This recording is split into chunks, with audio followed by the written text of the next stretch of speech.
الآب والابن والروح القدس الإله الواحد آمين. تحل علينا نعمته وبركاته من الآن وإلى الأبد آمين. إنجيل النهارده من إنجيل يوحنا الإصحاح الرابع بيتكلم عن المرأة السامرية. ولو فاكرين معانا احنا لسه كنا قاريين الإنجيل ده اهو من كام أسبوع كده اهو، حاجة بسيطة يعني من حوالي شهر وشوية. قريناه في الصوم الكبير. بس الكنيسة تديهولنا في الصوم الكبير وتدينا درس منه، وتديهولنا في الخماسين تدينا درس آخر. في الخماسين في الصوم الكبير واحنا بنتكلم عن السامرية بنتكلم عن التوبة. تخيلوا كده اهو أسابيع الصوم كانت عاملة زي المسلسل، وخدنا منهم قصة هي بتاعة السامرية. برضه أسابيع الخماسين هي برضه مسلسل، وحلقة منهم السامرية. مسلسل الصوم الكبير نسميه التوبة. مرة توبة واحدة زي كده كانت عايشة في الخطية، لها 5 أزواج واللي معاها دلوقتي مش جوزها. مرة واحد ابن ترك أبوه، مرة واحد مقعد ليه 38 سنة، مرة واحد مولود بخطيئة، مولود بعيب فيه. دي كلها مسلسل نسميه التوبة.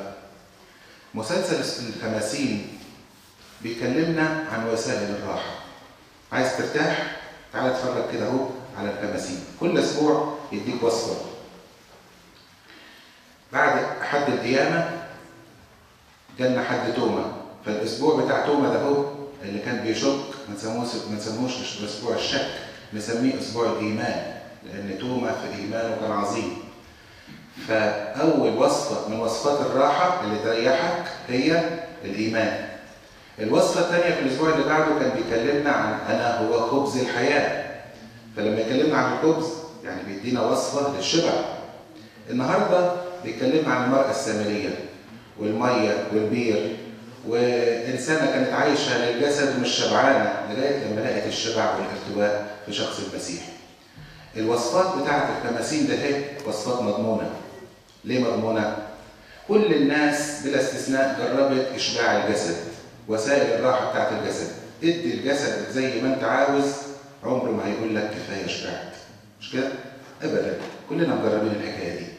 إنما وصفات الروح اللي تملى الروح تضمن ان الجسد معاها يشبع.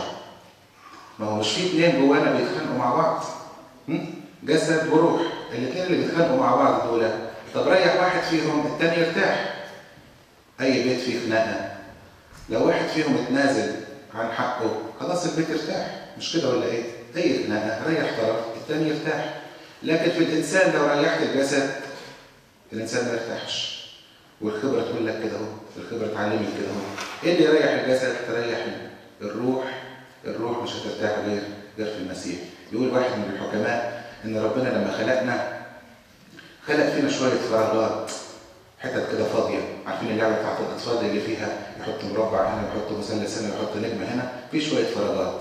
الفراغ ده يملاه الفلوس، الفراغ ده يملاه العيله والحسب والنسب، الفراغ ده يملاه الراحة الجسدية، الفراغ ده يملاه مش عارف الوظيفة الكويسة والمركز المرموق. وفي حتة فاضية على مقاس وحجم يسوع. مهما مليت الفراغات دي كلها تيجي للفراغ ده هو مفيش حتة تملاه إلا إيه؟ إلا يسوع. وده حقيقي، وده حقيقي فعلا. الإنسان اللي مش شبعان تبص تلاقيه يعني ليه بعض الملامح كده وبعض الصور. تلاقي عدم الشبع يبان مثلا في شعور بالغيرة. واحد يغير أو واحدة تغير، ده معناها إنه مش شبعان. نقرأ مثلا سفر التكوين إصحاح 16، أمنا سارة لما ما خلفتش راحت قالت لأبونا إبراهيم إيه؟ خد هاجر. ومسكت هاجر من إيدها واديتها لإبراهيم جوزها، علشان كان العرف كده زمان يعني إن ابن الجارية يعتبر ابن السيدة برضه، ابن ست البيت. الجارية لما تخلف بتخلف في البيت.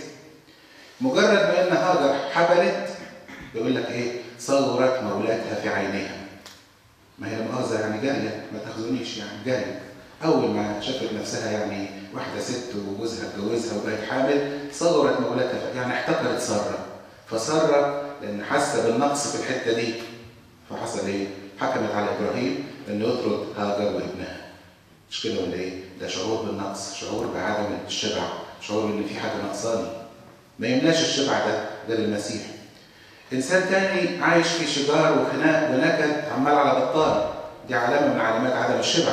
دور على حاجه تشبعك، لو في نكد عمال على بطال وبسبب وبدون سبب يبقى في حته ناقصه ندور عليها بالظبط عشان نبطل ونهدى شويه. الشكوى كل واحد يشتكي من الثاني، يقول هي اللي عملت وهي تقول هو اللي عمل، دي برضو علامه من علامات عدم الشبع. محتاجين ان احنا ندور على المسيح. ما انساش يعني في يوم من الايام واحد بيقول لي ان ايه يعني صوره حلوه جدا، يعني تبص تلاقيها بين الزوج وزوجته، تبص تلاقيه يقول ايه انا ما علمتش ولادي الصلاه ولا امهم علمتهم الصلاه، ده هم اتعلموا من امهم وهي بتصلي. واخدين بالكم؟ شوفوا الانسان اللي يمدح في الاخر دي علامه على رضا، علامه شبع، انسان عايش في شبع وراضي بالحال اللي هو فيه. التذمر وعدم الشكر، الانسان اللي دايما يشتكي ويقول ربنا ما ادانيش وربنا ما عمليش، دي برضه علامه من علامات عدم الشبع. ندور على المصدر اللي يشبعنا. التذمر وعدم الشكر ممكن يوصل الانسان بعيد عنكم لحاجه اسمها الانتحار. الانتحار ده برضه صوره من صور عدم الشبع. انسان يتفاخر ومتكبر بما ليس عنده او بما عنده. الانسان المتكبر واللي يتكلم كتير عن نفسه وعن انجازاته وعن امكانياته هو انسان ناقصه فيه حته، محتاج ان هو يدور على المسيح اللي يملى الفراغ ده. في مثل حلو كده اهو عن الكبرياء والمظهره والمنظره، نقراها في قضاة 9، سفر قضاة 9. في قضاة 9 جدعون كان عنده 70 ولد من زوجاته، يعني خلف 70 ولد. من ضمنهم ولد اسمه ابي مالك. ابي مالك ده امه جاريه بتاعت جدعون، مش عارف حكايه الجواري النهارده يعني، بس هي كانت جاريه وابنها طالع من بلد اسمها شكيم. الجاريه ده هي لما مات جدعون ابي مالك حب يمسك مكان ابوه، فراح لاهل شكيم عشيرته يقول لهم ايه؟ يقول لهم هو احسن لكم يملك عليكم 70 واحد ولا يملك عليكم واحد بس؟ قال له طبعا واحد بس. قال له طب خلاص انا لحمكم ودمكم وانا اولى بيكم، خلاص اسندوني وايدوني. فسندوه وايدوه. عمل ايه؟ قتل اخواته ال70 كلهم، قتل كل اخواته على حجر واحد عشان يملك. بس فيهم واحد هرب اسمه يوثام. يوثام هرب واستخبى كده اهو فنفد من القتل. وبعدين يوثام ده ادالنا درس حلو قوي اللي هو يبين الافتخار والكبرياء والنفخه الكذابه اللي زي كده اهو. يوثام قال ايه؟ لما كان في حفله التتويج بتاعت ابي مالك، وقف هو على جبل عالي من بعيد وقعد ينادي وقال لهم هقول لكم على حاجه مثل. راحت الاشجار علشان تعمل ملك عليها، وبعدين الاشجار اتفقوا مع بعض قالوا نروح للزيتونه، شجره الزيتونه ونقول لها تعالي انت تبقي ملكه الاشجار. فالزيتونه قالت ايه؟ اسيب برضه الزيت بتاعي واسيب الدهن بتاعي اللي بيمسحوا بيه الملوك وبيمسحوا بيه الكهنه ويمسحوا بيه يكرموا بيه ربنا، واروح عشان ابقى ملكه على الاشجار يفتح الله بناقص. راحت الاشجار بعد كده للتينه، تعالي يا تينه املكي علينا مثل. فالتينه قالت ده انا الثمره بتاعتي حلوه بتفرح الناس، اسيب الخدمه بتاعتي دي واروح ابقى ملكه يفتح الله، مش عايزه. راحت الاشجار مره ثالثه للكرمه لزرعه العنب وقالت لهم ايه؟ تعالي يلا املكي علينا. فالكرمه تقول ايه؟ العنب بتاعي والعصير واللي بيفرح قلب الناس وبيفرح قلب الله اسيب ده كله واروح املك على الاشجار؟ مش عايزه، انا مبسوطه على كده اهو، شبع. وراحت الاشجار اخيرا لنبات اسمه العوسد. العوسد ده يعني حشيش، شوك، اي حاجه كده ملهاش لازمه يعني. العوسد ده اول ما الاشجار راحت للعوسد وقالت له ايه؟ تعالى املك علينا. فراح العوسد قال ايه؟ اوكي انا موافق، طالما انتم موافقين ان انا املك عليكم تعالوا احتموا تحت ظلي. هو ما حلتوش حاجه، لا حلتوا ثمره ولا حلتوا حاجه، تعالوا احتموا تحت ظلي. واللي ما يجيش يحتمي تحت ظلي تطلع نار من العوسد تحرق ارز لبنان. شوف النفخه بتاعه الانسان المنتفق اللي يتخيل في نفسه ان هو عنده امكانيات وعنده حاجه وينفع يبقى حاجه، عامل زي العوسد بالظبط.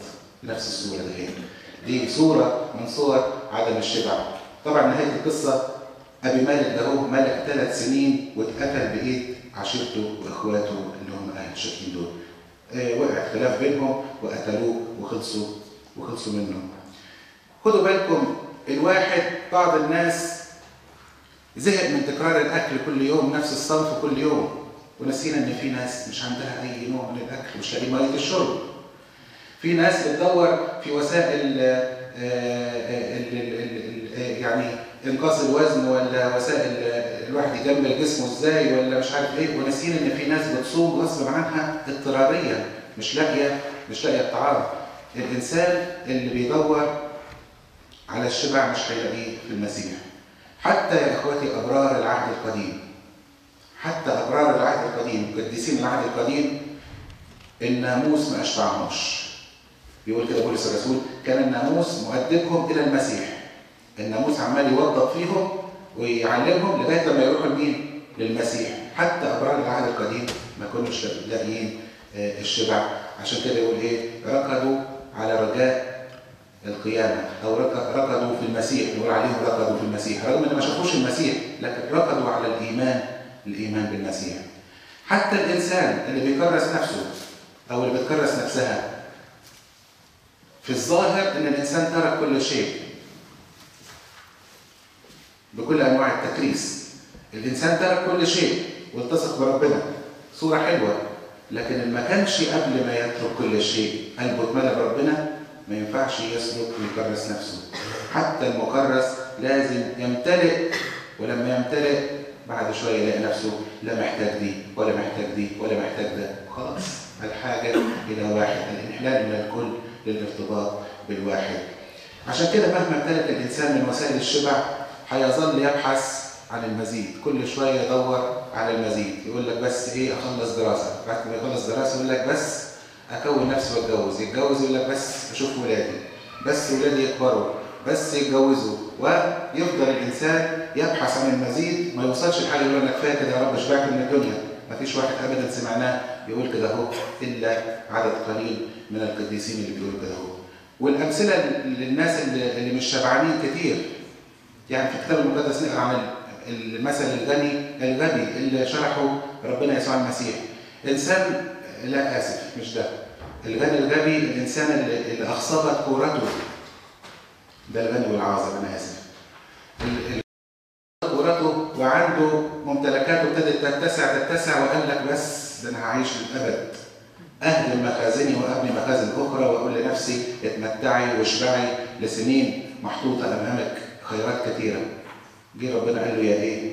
يا غبي في هذه الليله. ليه يا غبي؟ لانه مش بيفكر صح.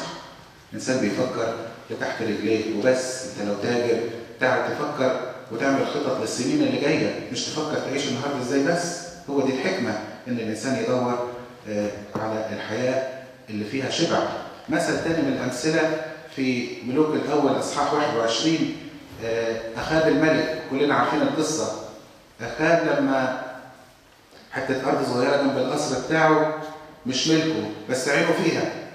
طب يعني ما انت ملك، وانت ايه اللي عايزه تاني اكتر ما انت ملك؟ لكن بص في الحته الصغيره دي وجاب الراجل صاحبها اللي اسمه نابوت اليزرعيلي، وغصب عليه ان هو يترك الارض دي. نابوت كان انسان تقي وبار، قال له ازاي اترك ميراث ابائي؟ ما ينفعش، انا راضي بالحته الصغيره دي. والملك بجلاله قدره مش راضي بكل الممتلكات اللي عنده. وكانت النتيجه ان الملك ومراته ايزابل الشريره عملوا حبكه كده اهو، وشهدوا على نابوت شهاده زور علشان يقتلوه، عشان ياخدوا حته الارض الصغيره، الكرم الصغير بتاع نابوت. عدم شبع، واحد مش شبعان، مش شاكر، متذمر، دائم الشكوى، مش لاقي يشبع ازاي. كلكم حافظين الشعر بتاع قداسة البابا شنودة اللي يقول ايه؟ ارضي امالك في الالقاب او ارضيها في المال او في المجد ارضي، اغمض العين وحلق حالما، ضيع الايام في الاحلام وقتي، اخر الامر ستهوي مجهدا راقدا في بعض اشجار في قبري. قصه اخيره اختم بيها من كتاب بستان الرهبان.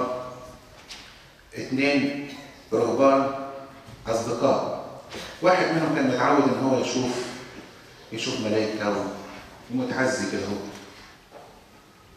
وبعدين مره وهم ماشيين في الخلوه بتاعتهم في التامل، الراهب ده هو شاف اخوه من بعيد زي ما يكون شاف حاجه كده هو، نطه غريبه وجري. زي ما يكون شاف تعبان ولا شاف وحش ولا شاف ايه حاجه كده خضته فهرب. فالراهب ده بحب استطلاع قال اشوف ايه اللي راح يهرب منه ده. هو اول ما وصل هناك لقى حفره وفيها صندوق ومليان ذهب. ففي مخه اتهم اخوه بايه؟ ايه الجهل اللي هو فيه ده؟ فراح الراهب ده اللي بيشوف ملائكه ده قال لك طب ما دي فلوس، طب ما دي وزنه، طب ما دي حاجه كويسه، انا ممكن اخدها ونعمل بيها خدمه.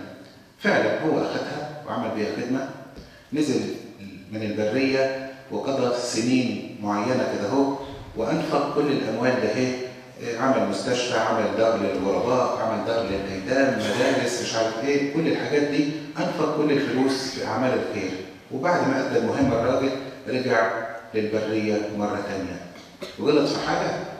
ما غلطش في حاجه، ولكن لما رجع ما لقاش الملاك اللي كان بيشوفه كل مره. وبعد ما قعد يصلي ظهر له الملاك قال له انت فينك استخبيت ليه؟ ده انا كنت بشوفك وكنت بتعزى وبفرح. قال له ما احنا زعلانين منك. قال له زعلان ليه مني؟ قال له انت بتدينا اخوك اللي نط النطه دي كل السنين اللي انت قضيتها في الخدمه دي وكل الاعمال اللي انت عملتها ده ايه ما تساويش النطه اللي نطها اخوك ده ايه. ليه؟ قال له ده هو كده مش نط عبر حفره الذهب، ده عبر الحفره اللي بين الغني والعازر، عبر الهوة اللي بين الغني والعازر. الفكره ايه؟ الفكره ان الانسان ذهب في طريق ليه هدف، انه يترك الطريق ده هو لهدف ثاني ما ينفعش. انت يقول لنا القديس ارسانيوس تذكر ما خرجت لاجله.